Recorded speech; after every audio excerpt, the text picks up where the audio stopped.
Климата драстично се менува.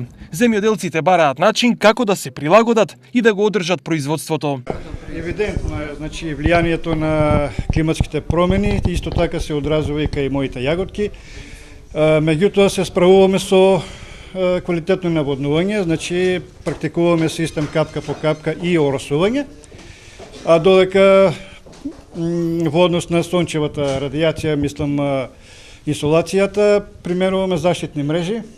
Покрај тоа, значи, сите средства и препарати кои се дозволени во органското се применуваат на најдобар начин и засега резултатите се стварно добри. Македонските земјоделци не се единствените кои ги трпат последиците од климатските промени. Тие се евидентни во сите земји, а во зависност од поднебјето секоја земја мора да најде свој начин на адаптација.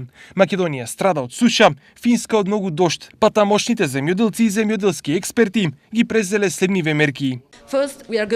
Прво се преориентиравме на органско производство што се покажа како успешен потек. Потоа ја намаливме емисијата на јаглерод двооксид во воздухот што се одрази поволно во забрзување на вегетативниот процес кај земјоделските култури и трето започнавме со употреба на модификувани семиња отпорни на премногу влага во почвата. Овие искуства сега ги принесуваме и на нашите соседи во скандинавскиот и балтичкиот регион. Новините во земјоделското производство подразбираат и промени на методите кои досега се користеле. Сеидба без обработка на почвата. Тоа самиот збор кажува дека има големи предности.